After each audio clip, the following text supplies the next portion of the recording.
बेटा आज हम 10th मैथ की एक्सरसाइज 6.1 कर रहे हैं। इसका फर्स्ट क्वेश्चन करते हैं।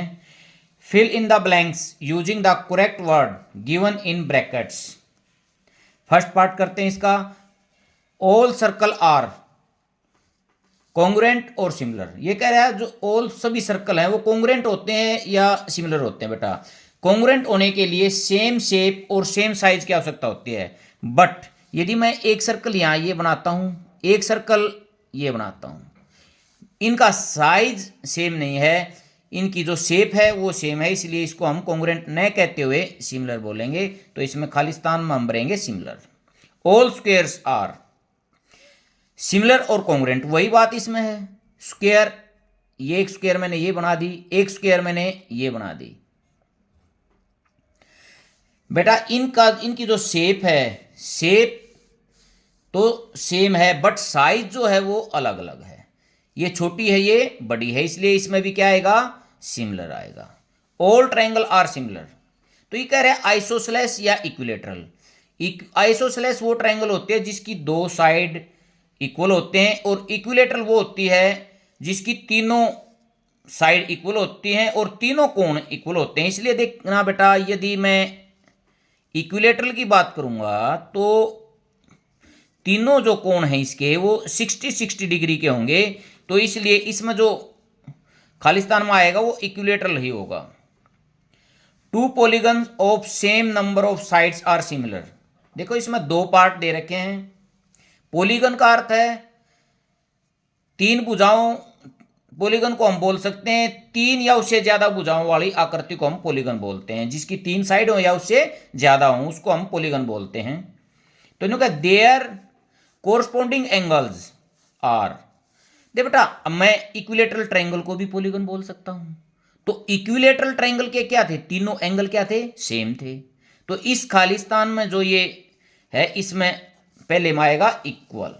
क्या होंगे इसके जो एंगल्स हैं वो क्या होंगे, equal. And their corresponding sides are proportional. जो कोरस्पोंडिंग साइड होंगे उनके जो रेशो हैं वो क्या होंगे, इक्वल होंगे। अब question number 2, give two different example of pair of similar figure. Similar के बेटा पहला ही खालिस्तान हमने जो किया था, सिमिलर के सर्कल हैं दो, ये भी सिमिलर का है। स्क्वायर हैं, ये भी सिमिलर का है। इक्विलेटरल ट्रायंगल हैं, ये भी किसका है, सिमिलर का है। इक्विलेटरल ट्रायंगल ये दो सभी क्या है, सिमिलर के पेयर हैं। नॉन सिमिलर के जब मैं पेयर बनाता हूं तो बेटा देखो, एक सर्कल लिया फर्स्ट पेयर, एक तो मैंने सर्कल ले लिया, एक मैंने स्क्वायर ले ली। सेकंड पेयर बी, एक ट्रायंगल ले ली, एक मैंने ट्रेपीजियम ले ली। थर्ड कितने भी पेयर बना सकते हैं, एक मैंने पैरेललोग्राम, एक मैंने रेक्टेंगल ली। ठीक है बेटा, दो क्वेश्चन कंप्लीट हो गए। अब थर्ड क्वेश्चन पर आते हैं। बेटा दो क्वाड्रिलेटरल दी हुई हैं, ये पूछ रहा है ये सिमिलर हैं या नहीं हैं। तो देखो सिमिलर के लिए हमने दो तरीके किए थे। एक तो जो साइड हैं उनके रेशो इक्वल हों, और दूसरा था एंगल। यदि ये दोनों कंडीशन इसमें पूरी होती हैं तो ये सिमिलर हैं, यदि नहीं होती तो फिर ये सिमिलर नहीं है। देखो बेटा P Q by A B, यदि मैं इसके रेशो को निकालता हूं तो 1.5/3, तो बेटा 1.2 आता है। मैं देखता हूं सभी रेशियो, इसके जितने और रेशियो बनेंगे P Q by A B equal to Q R by B C equal to R S by C D equal to S P by D A. सभी की वैल्यू 1/2 आएगी। रेशियो तो इक्वल हो गए। अब हम देखेंगे एंगल पर बात करेंगे।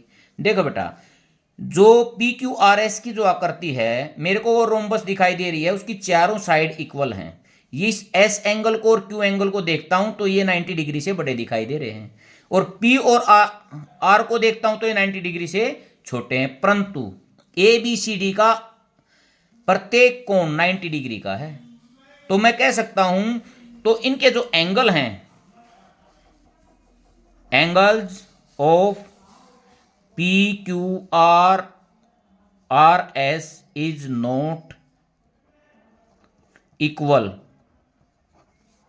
To angles of A B C D. ठीक है बेटा, एक नियम तो ठीक था, परंतु जो इसके एंगल थे वो समान नहीं थे, इसलिए यह सिमिलर नहीं है।